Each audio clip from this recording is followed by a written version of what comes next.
सुनकर इशिता और अनुज दोनों हैरान रह गए। मेघना ने भी इन दोनों की तरफ देखा और सवाल किया, ये सब सुनकर अब तुम दोनों को क्या लगता है?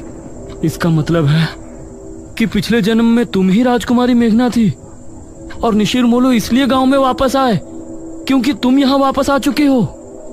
हाँ, ये सब मेरी वजह से हो रहा है। हे भगवान, तो अब हम क्या करेंगे? क्या हमें यहाँ से चले जाना चाहिए? नहीं, मुझे नहीं लगता कि उससे कोई फायदा होगा। या तो वो मुझे लेकर जाएंगे या फिर महाराज की लाश। ये तीनों अब गहरी सोच में डूब गए और उस तरफ तांत्रिक महाराज और गांव के लोग भी परेशान थे। इस कहानी में आगे क्या होगा? मेघना किस तरह से निशिर मोलो से गांव को आजाद कराएगी? ये जानने के लिए इस कहानी का अगला और आखिरी भाग जरूर देखें।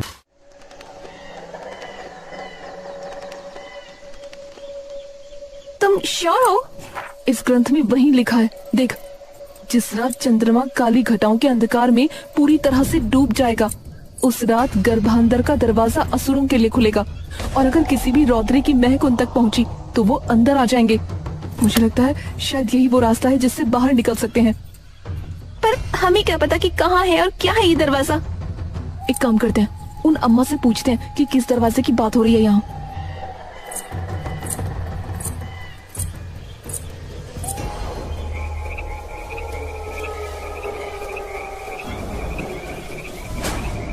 पूछ लें अभी। अवनी पलके उठाकर चमेली की ओर देखती है। अम्मा। ये सुनते ही चमेली और झुमली दोनों उसकी ओर देखते हैं। मैं आपको बुला सकती हूँ ना अम्मा? बिल्कुल मेरी लाडो, तेरा जो मन करे तो वो बुला। अम्मा, मैंने गर्भांतर के अंदर एक दिन के बारे में पढ़ा है, उसके बारे में पूछना था। पूछ लाडो, क्या पूछना है? इसमें लिखा है कि कोई ऐसा दिन आता है जब चंद्रमा की रोशनी खत्म हो जाती है और उस दिन कोई दरवाजा खुलता है, ऐसा कुछ लिखा था। अच्छा, हनेर की रात कल ही तो है। हर बरस में एक बार आती है ये रात।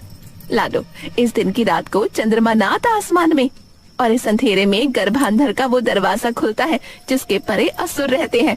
जो भी असुर इस गांव के आसपास आने की कोशिश करता है, भूरमा उसे अपने काल चक्र में फंसाकर उस दरवाजे के पीछे धकेल देती है। तो किसी ने देखा है दरवाजा आज तक इस गांव में? चमेली एकदम से डरकर बोलती है। ना लाडो ना, उस रात तो कोई रौद्री घर से बाहर ना निकलती। अगर बाहर निकली तो असुर को हमारी खुशबू आ जाएगी और वो अंदर घुसाएगा। तुम भी मत निकलना कल रात को बाहर, आ गई समझ? अवनी और मेघा चुपचाप एक दूसरे की ओर देखते रहते हैं। चलो अब फटाफट रोटी खा के सो जाओ, कल तुमने गाँव दिखा लाऊंगी। हाँ, सुबेरे। जी अम्मा।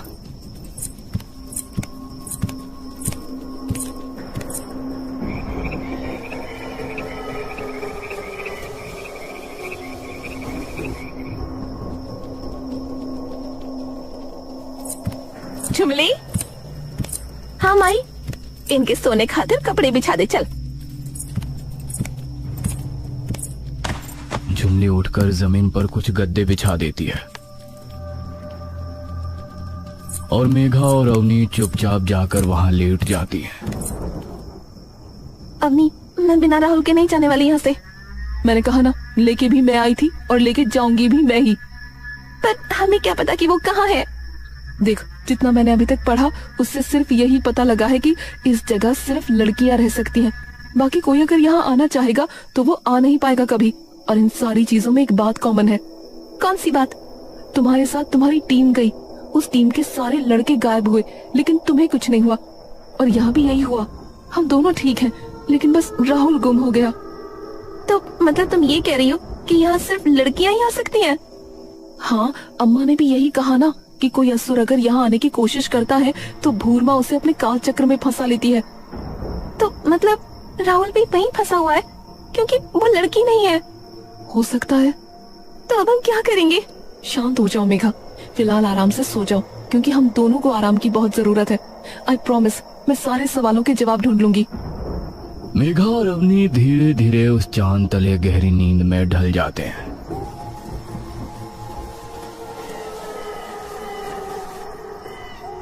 अवनी पूरी तरह से नींद में होती है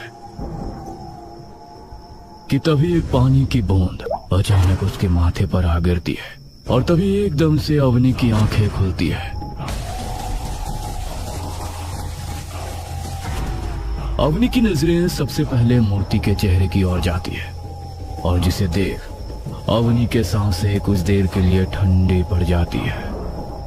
डर इस तरीके से अवनी के दिमाग को जकड़ लेता है कि अवनी कुछ देर के लिए अपनी गर्दन तक हिलाने की हिम्मत नहीं जुटा पाती। ये अवनी धीरे से अपनी गर्दन घुमाकर देखती है कि मेघा भी उसके बगल लेटी है, लेकिन दोनों अब किसी घर में नहीं बल्कि मंदिर में काल भक्षिणी की उस मूर्ति के पैरों में लेटे हुए हैं। हम यहाँ कैसे आ गए? ये सब क्या हो रहा है? अवनी तभी मेघा को उठाने लगती है। मेघा, मेघा उठ, मेघा उठ। मेघा की आंखें खुलते ही सीधा काल भक्षिणी की मूर्ति पर पड़ती है, जिसे देख वो कुछ देर के लिए अपनी सांसें भूल जाती है। मेघा उठना, अभी डर के जमने का वक्त नहीं है। मेघा एक सांस में ही होश में आती है। हम यहाँ कैसे आ गए? हम तो अम्मा के घर सो रहे थे। मुझे भी नहीं पता, पर अभी क्या, अभी चलो यहाँ से। मेघा और अवनी अपनी कांपते सांसें बटोर मंदिर के दरवाजे की ओर भागती है, लेकिन जैसे ही मेघा और अवनी मंदिर की दहलीज पार करने ही वाली होती हैं, तभी मंदिर का दरवाजा अपने आप जोर से बंद हो जाता है। मेघा और अवनी एकदम से डरकर पीछे हो जाते हैं और तभी उनके पीछे से एक बार फिर वही आवाज आती है, मना किया था ना। वो आवाज सुनते ही मेघा और अवनी के हाथ पांव एकदम से सुन्न पड़ जाते हैं। यो गांव ही थारी पूरी दुनिया है अब, और अगर यहाँ से जाने की कोशिश की ना तो ये समझ लेना कि पूरी दुनिया के खिलाफ जाने की कोशिश करी है। ये दुनिया मेरी बनाई गई है, यहाँ की हवा से लेके पानी तक सब मेरा है। उस आवाज को सुनकर अवनी की जुबान जरा भी नहीं हिल पाती। वहीं दूसरी ओर ये सुनते ही मेघा की खौफ से लड़खड़ाती जुबान एकदम से क्रोध की गर्जन में बदल जाती है। राहुल कहाँ है? कि कहीं। अवनी तभी अपनी आंखें धीरे से मेघा की ओर घुमाती है। मेघा नहीं, मत कर। मेघा तभी एकदम से गुस्से में पलट जाती है। मेघा नहीं। राहुल कहाँ है? मैंने पूछा। अवनी मेघा का हाथ पकड़ उसे पीछे की ओर खींचने लगती है। मेघा मत कर, रहने दे। मेघा की आंखें अब पूरी तरह से आंसुओं से भर चुकी है। राहुल कहाँ है? बताओ मुझे। तभी बाहर से ऐसी गर्जन उनके कानों में गूंज उठती है मानो आसमान फट पड़ा हो। बिजली की चमक काल भक्षिणी की मूर्ति पर ऐसे पड़ती है मानो ये बिजली नहीं काल भक्षिणी का क्रोध हो। देखना है तो मेरी आंखों में देख। मेघा और अवनी जैसे ही उसकी आंखों में देखते हैं तभी उनकी आंखों में अजीब सी रोशनी चमक उठती है। गंभीरा भविष्यति रात्रिः लीलाय सह्युव वंड संयुक्तः काल चक्र प्रवर्तते काल भक्षिणाय। राहुल को ऐसी बेजार हालत में देख मेघा के पैर एकदम सुन्न पड़ जाते हैं और मेघा धड़ाम से घुटनों के बल जमीन पर गिर जाती है। पड़ गई ठंडक कलेजे में। देख लिया ये क्या क्या किया आपने उसके साथ? ये अब मेरे काल चक्र में फंस चुका है। अब इसका इस चक्र से निकलना नामुमकिन है। कुछ ही दिनों में इसे अपने आप मुक्ति मिल जाएगी। भूल जा इसे। अब से तुम दोनों का सब कुछ यही है। मेघा और अवनी एकटक काल भक्षिणी की आंखों में देखते रहते हैं और एक ही दम से उनके सामने का मंजर धुंधला पड़ने लगता है और देखते ही देखते अवनी और मेघा की आंखें अचानक बंद होने लगती हैं।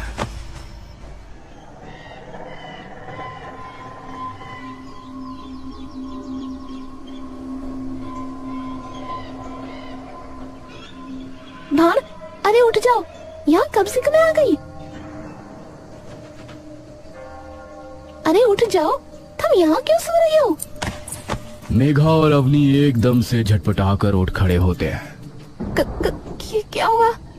तुम दोनों यहाँ कैसे आई और यहाँ क्यों सो रही हो? अगर इन्हें बताया तो ये कभी नहीं समझेंगे।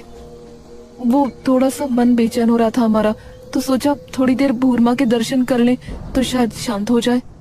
अच्छा चलो ठीक है, आ जाओ, माई बुला रही है तुम्हें। ठीक है।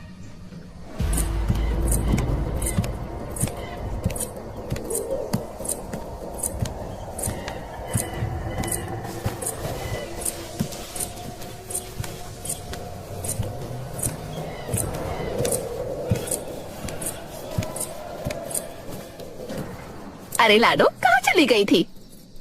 अरे अम्मा, मंदिर में मिली सोती। अरे थारी, क्यों भला? वो कुछ नहीं, बस थोड़ा सा मन बेचैन हो रहा था तो सोचा एक बार भूरमा के दर्शन कराएं, क्या पता शांत हो जाए। वहाँ गए तो पता नहीं कब वहीं आंख लग गई। अच्छा चलो ठीक है, ये तुम दोनों बैठ जाओ, मैं इतने कुछ खाने को बना दूं तुम्हारे लिए, उसके बाद गांव दिखा के लाऊंगी।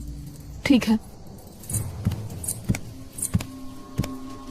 चमेली और झुमली खाना बनाने लगते हैं। तभी मेघा अचानक अवनी के पास आती है और उसे बाहर की ओर खींच लेती है।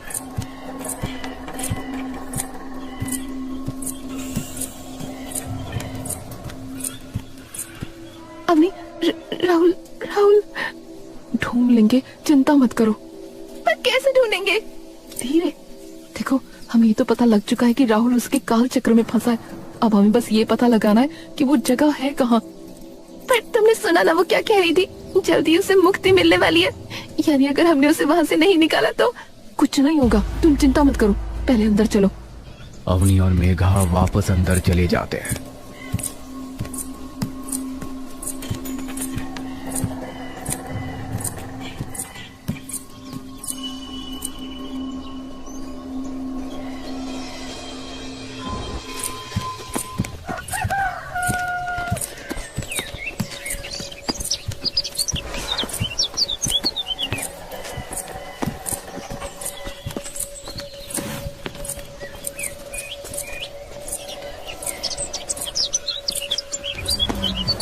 देख लाडो, मंदिर तो तूने देख ही लिया है। मैंने बताया था ना, ये गांव हमारी भूरमा के गर्भ के अंदर है, तो जो मंदिर है वो गांव के एकदम बीचों बीच है, यानी भूरमा की नाभि पे। चमेली आराम से अवनी और मेघा को पूरा गांव दिखा रही होती है। तभी अवनी बातों ही बातों में अपने जवाब ढूंढना शुरू कर देती है। अम्मा, वैसे जिस कालचक्र की आपने बात की वो कालचक्र है क्या? काल चक्र लाडो, माना जाता है भूरमा ने उन शैतानों को अपनी तंत्र विद्या से अपनी आंखों में कैद कर लिया था। अब ये तो हमें भी नहीं पता कि कैसे कैद किया था, पर उसे ही काल चक्र कहते हैं। अच्छा,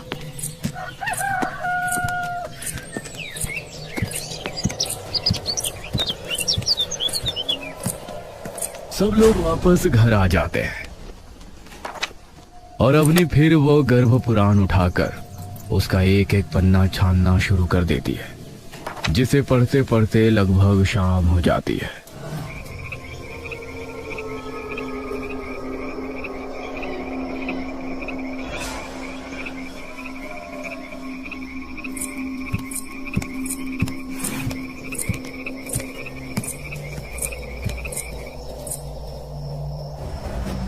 अपनी आपको पता है ना कि आज हनेर की रात है, जिसकी बात अम्मा कर रही थी। अगर आज नहीं निकले तो यहाँ 1 साल के लिए फंस जाएंगे, और राहुल के पास इतना वक्त नहीं है। अवनी एकदम से अपनी नजरें ऊपर करती है।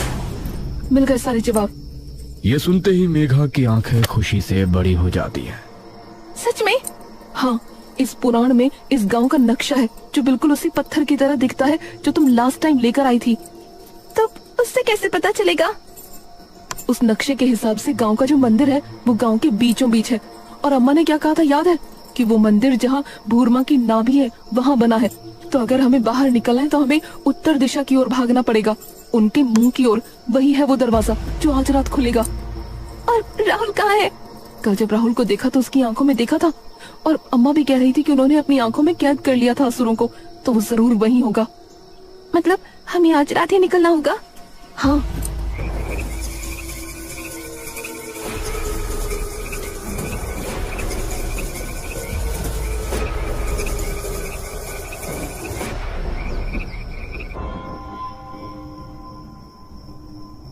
अवनी और मेघा धीरे धीरे वहाँ से उठने लगते हैं। सो गए? हाँ, चल यही सही वक्त है।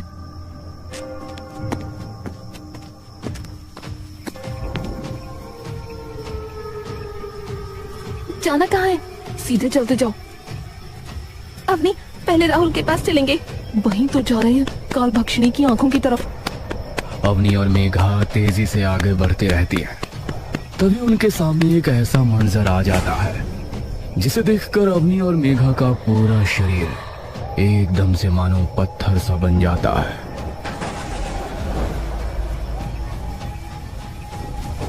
मॉम, डैड, माँ। और जैसे जैसे वे लोग अपने कदम उनकी ओर बढ़ाते हैं, अवनी और मेघा भी एक एक कदम पीछे हो जाते हैं। आ जाओ अबू हमारे पास। आ जाओ अबू, डैड बुला रहे हैं। आपको सुन नहीं रहा? नहीं नहीं नहीं नहीं, ये नहीं हो सकता। तभी मेघा एकदम से अवनी का हाथ थाम लेती है।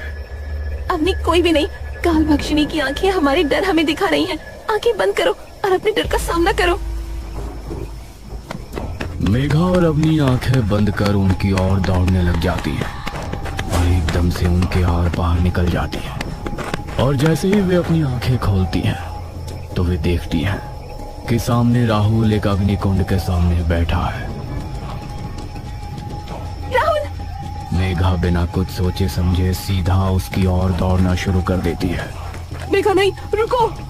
मेघा जैसे ही अपना हाथ राहुल की ओर बढ़ाती है तभी उसका हाथ राहुल के आर पार चला जाता है। मेघा एकदम से डर कर पीछे हो जाती है। ये क्या है? ये क्या हुआ? तभी स्त्री के लिबास में बैठा वो आदमी गुस्से से उनकी तरफ देखता है। इसकी आत्मा अब काल चक्र में फंस चुकी है भूरमा के। इसका शरीर यहाँ नहीं, कहीं और है। कहाँ है? यह तुम्हें कभी नहीं पता लगेगा। तभी मेघा एकदम से राहुल के सामने चली जाती है। राहुल उठो! राहुल, मैं हूँ मेघा, तुम्हारी मेघा। राहुल उठो ना। तभी एकदम से राहुल की आत्मा झटपटाने लगती है। ये क्या हो रहा है? एकदम से राहुल की आंखों में उसकी पुतलियां वापस आ जाती हैं। मेघा, ये मैं कहाँ हूँ? ये सब छोड़ो, पहले हमारे साथ चलो। तुम्हें तुम्हारे शरीर तक जाना होगा। हमारे पास वक्त बहुत कम है, सुबह होने ही वाली है।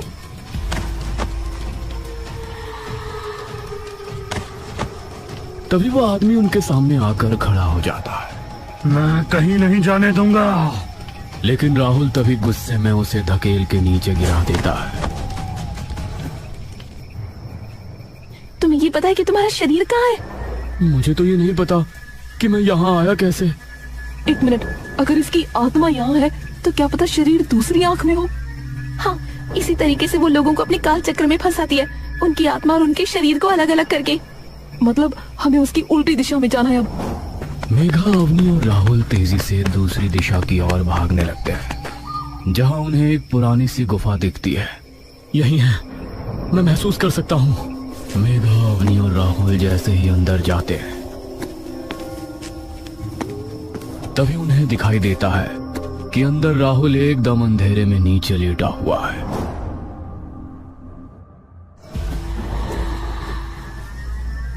जाओ अपने शरीर में वापस।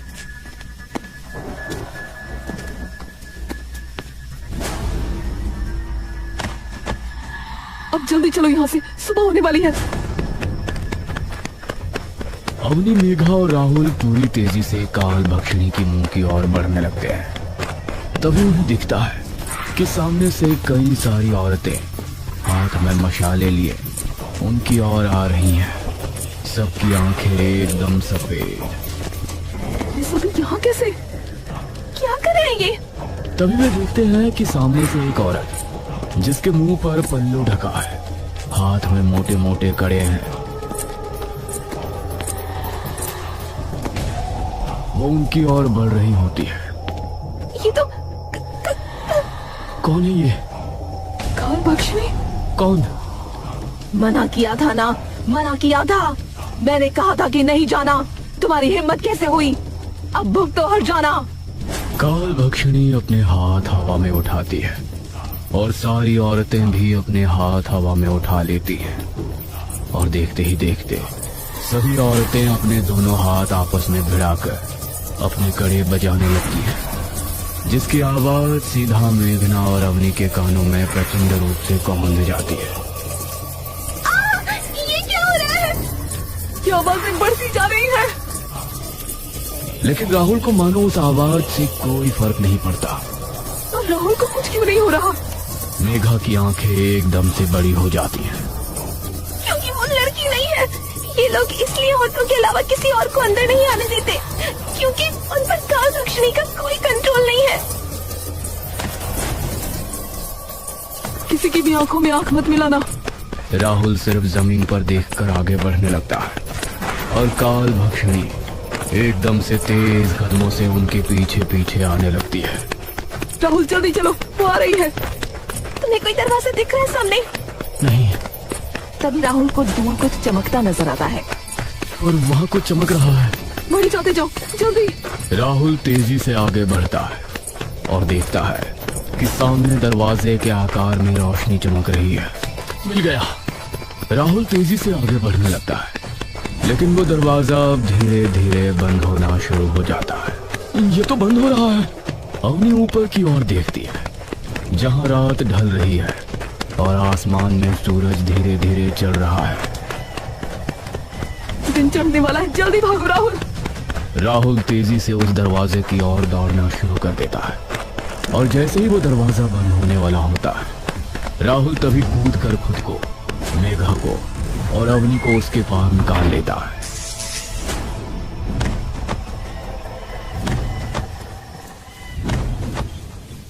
उनके सामने एक लंबा सा रोड है। क्या हम बाहर आ गए? तभी रोड पर बड़ा सा ट्रक आता है, जिसके अंदर एक हट्टा कट्टा आदमी बैठा होता है। वो ट्रक वाला उनके पास आकर ट्रक रोकता है। ओए बिल जी, क्या हो गया? सब ठीक है? ये सुनते ही तीनों के चेहरे पर मुस्कान आ जाती है। इस कहानी में आगे क्या होगा, मेघना किस तरह से निशिरमोलो से गांव को आजाद कराएगी, ये जानने के लिए इस कहानी का अगला और आखिरी भाग जरूर देखें।